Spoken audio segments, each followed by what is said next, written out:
IPK, múltiplas inteligências.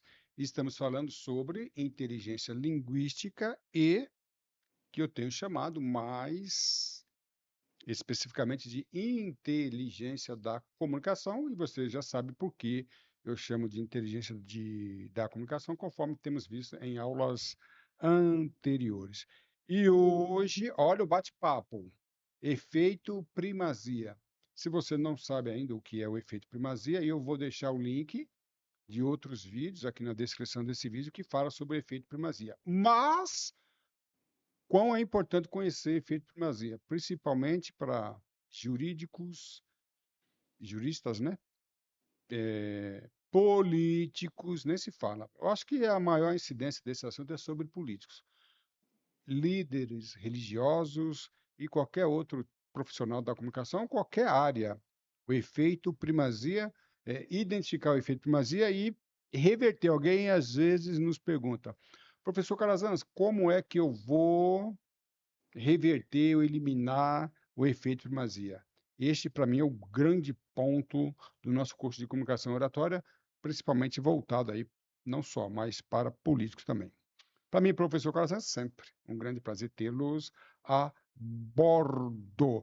Vamos lá, efeito primazia, sem entrar em detalhes aqui, porque nós temos no nosso curso de princípios e fundamentos da oratória e comunicação, nós temos esse assunto bem explicado. Além disso, nós temos também vídeos que explicam isso. Mas efeito primazia é aquilo que vem primeiro, a tendência da pessoa e ter como referência aquilo que vem primeiro. Então, se eu falo que uma pessoa é uma má pessoa, para uma terceira pessoa que não conhece, a tendência é ela acreditar.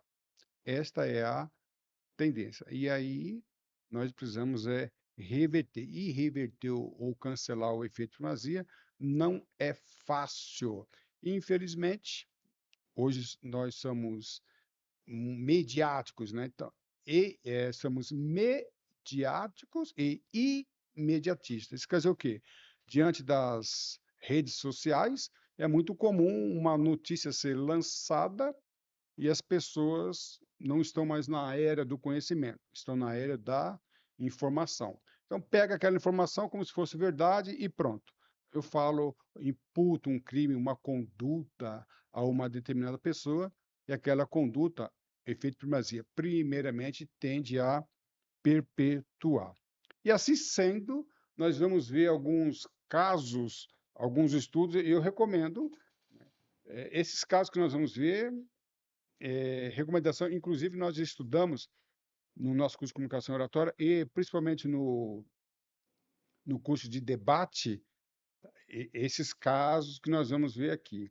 E esse caso aqui, 12 homens, uma sentença, você que é profissional da comunicação, você precisa assistir a esse filme. Lembrando, no nosso curso nós não apenas assistimos, como também estudamos esse caso, sem dar spoiler, mas explicando esse filme, ele não é um caso verídico, mas é baseado em casos verídicos. O que é que acontece em um julgamento? Na realidade, um garoto, um jovem, foi acusado de um crime e cria-se um tribunal. O filme todo, praticamente 90% do filme, se dá em uma sala e foi ali criado um tribunal jurídico nessa sala com 12 homens. E eles deveriam ali dar um veredito final sobre a inocência ou a culpa do garoto ali. E inicia-se com 11 votos contra um. 11 votos contra um. E aí a pegada é interessante. É o seguinte: esses 11 homens vão convencer esse um, ou esse único vai convencer os 11. Aí é sensacional o debate, retórica, persuasão. Gente, esse filme aqui, repito, todo jurista, todos nós precisamos estudar. E aqui a gente vê todas as técnicas de debate, técnica de persuasão, efeito de primazia aqui fica sensacional. Então vamos lá? No nosso curso nós estudamos isto e recomendamos que você assista. Esse caso aqui então não se fala. Esse filme é de 2007, baseado em um caso real da década de 30, 1930. É um caso real sensacional com Denzel Washington. Nos Estados Unidos, desde muito tempo, faculdades competem umas com as outras com a finalidade de discutir, debater. E aqui nós temos uma faculdade que ela venceu uma outra faculdade que era considerada campeã, e dificilmente essa faculdade desafiadora iria vencer.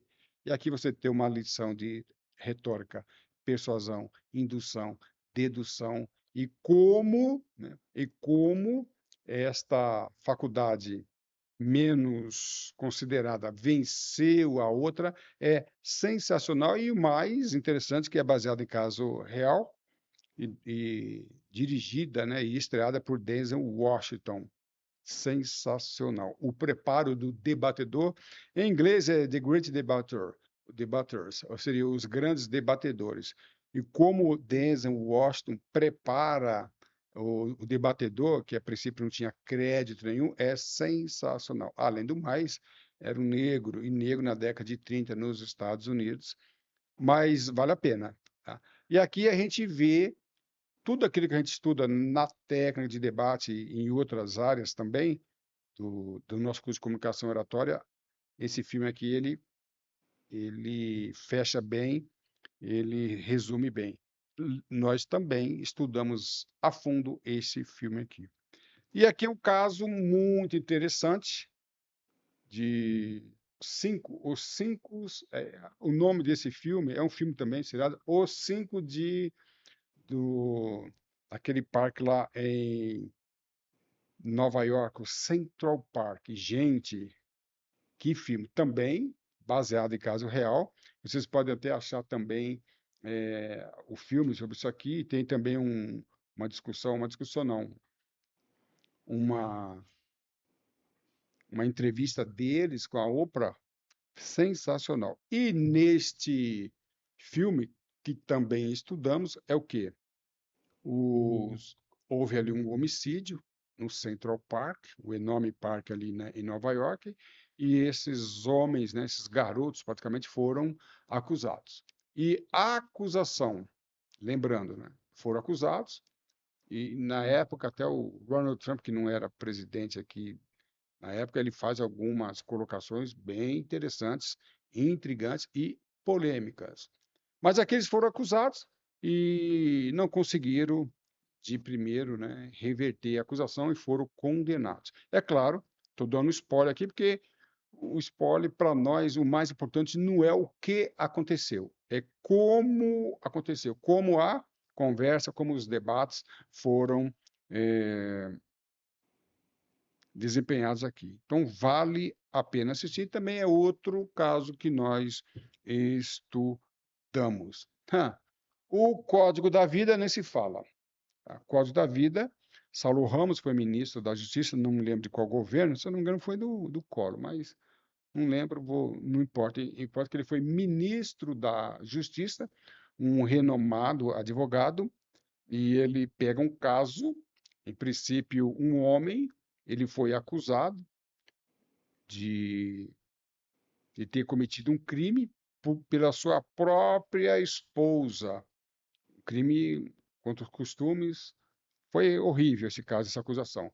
E ninguém queria defendê-lo, porque todos os advogados, efeito primazia, efeito primazia, consideraram-no culpado sem antes averiguar. Saulo Ramos viu uma brecha ali, não brecha da lei, mas ele viu uma brecha nas acusações, na forma que ele foi, e ele decide defender esse acusado sensacionalmente, juridicamente, ele consegue reverter a situação. E vale a pena. Na realidade, Saulo Ramos dá uma lição de direito moral no país. Ele não fala aqui só sobre direito, mas uma comunicação muito bem tranquila. Saulo Ramos foi advogado de Roberto Carlos, advogado só de personalidades renomadas. Mas aqui é sensacional esse livro. Repito, não vou dar aula de direito, nenhum dos casos, mas todos os casos falam sobre o efeito primazia, reversão do efeito primazia e comunicação e oratória. Lembrando que aqui a nossa pegada nesses casos aqui é um pouquinho mais voltada para o direito, mas quem não é formado em direito vai ter condições de acompanhar todos esses casos aqui. Escola base, década de 90, capital paulista, uma escola foi acusada de praticar alguns crimes contra costumes contra as crianças. Houve uma acusação e essa acusação ela foi tida como verdade e teve uma repercussão horrível. No final das contas, depois de muito tempo, comprova-se que a escola, os diretores, na realidade os proprietários, não praticaram aqueles crimes. Só que teve um problema horrível. Qual foi o problema horrível? A população, efeito primazia, é o que veio primeiro. A população considerou culpada, apedrejou a escola, os proprietários tiveram uma perseguição, a escola foi apedrejada, e sofreram muito os proprietários. Então a gente vê efeito primazia, efeito mediático e imediático, ou seja, sim, ponto, acabou. E aqui, eu não me lembro, há pouco tempo eu vi na Jovem Pan, no programa que passa ali o meio-dia, foi esse ano que eu vi, 2026, o Pânico. Um jornalista envolvido nesse assunto, ele foi no Pânico e deu uma entrevista e ele pede desculpa. Na minha opinião, ele não teve culpa. Mas aqui é muito importante o papel do jornalismo em caso de incidentes, acidentes e até mesmo sobre crime. Então, ele relatou os fatos, só que os fatos não eram verdadeiros. Então, ele propagou, ele divulgou. E hoje, ele faz até uma meia-culpa, e ele deixa bem claro que ele relatou os fatos. Mas que fatos? Ele não apurou os fatos, quando na verdade os fatos não eram verdadeiros. Então ele pede desculpa e a gente fala muito sobre o jornalismo. Inclusive, tem um mineirinho aí que chama Gabriel, eu esqueci o nome dele, eu acompanhei, ele fez um TCC na Faculdade de Direito e ele fala sobre a incidência do jornalismo, né, das reportagens, da mídia em geral, em se tratando de crime. A justiça, de uma forma geral, delegado, polícia, Ministério Público, eh, tem um tratamento diferente, é muito interessante assistir ou ler esse TCC. E aqui é um caso que nós citamos como efeito primazia, vamos estudar também no nosso curso. Aqui, piloto acusado. É um caso que eu trabalhei como perito e eu deixo bem claro que esse módulo aqui de debate ele é um módulo no nosso curso de perito aeronáutico. E eu vou trabalhar, no nosso caso, com alguns casos que nós vimos. Então, o piloto acusado. Aconteceu que o piloto ele foi acusado de ter roubado um helicóptero. E eu entrei porque, nesse caso, fui no São Paulo e houve ali as provas de que ele teria roubado e fizeram uma identificação no radar como sendo ele pilotando a aeronave. E eu entrei no caso, eu falei, olha, estas provas não comprovam, não são evidências de que ele estivesse voando ali. Porque a área que estava ali na prova não tinha uma cobertura radar.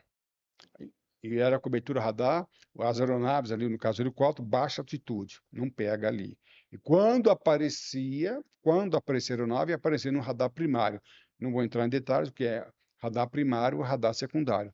Mas a questão é o seguinte, esse helicóptero nessa região não pode ser identificado. A premissa do radar secundário é identificar a aeronave. Se naquele setor as aeronaves que estavam voando ali só foram detectadas no radar primário, acabou a identificação.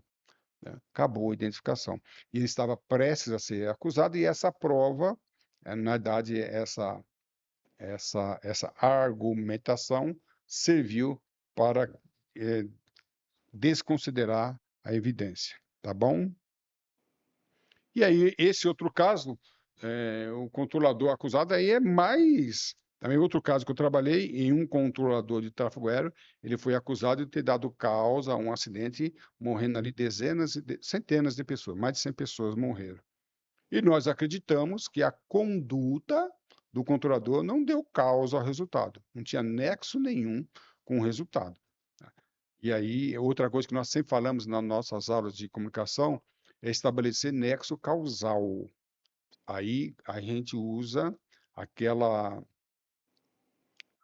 aquela estrutura de Aristóteles, premissa maior, premissa menor e conclusão. Nesse caso, nós tivemos que usar isso, a gente vai explicar por que que o piloto, ou, desculpa, o controlador acusado, quase condenado, nós ali, um grupo de especialistas em comunicação e direito e também controle de tráfego aéreo, nós conseguimos, trabalhamos e o controlador de voo foi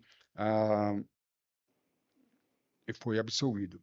Então, a acusação, na verdade, ele foi indiciado, então, aquele que presidiu o inquérito policial militar considerou ele acusado, efeito de primazia. O promotor acusou.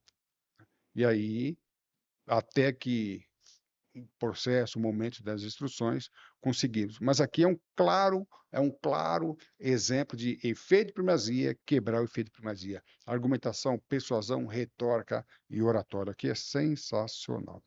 Aqui um curso, né, de perito aeronáutico, onde nós trabalhamos e demos um trabalho para a turma e dividimos a turma em vários grupos. E ficou interessante aqui porque durante o trabalho, não sei por que, de onde, antes de progredir, avançar bem dentro das estruturas, alguns grupos consideraram, ali havia a presença de vários profissionais envolvidos, mecânicos, controladores, pilotos, mas eu não sei por que alguns grupos, precipitadamente, efeito de primazia, consideraram o controlador culpado. Em outro grupo, consideraram o piloto culpado. E eu falei assim, de onde vocês tiraram, nesse caso, que o controlador é culpado, que o piloto é culpado? Muito interessante que nos dois casos, eles não tinham ainda,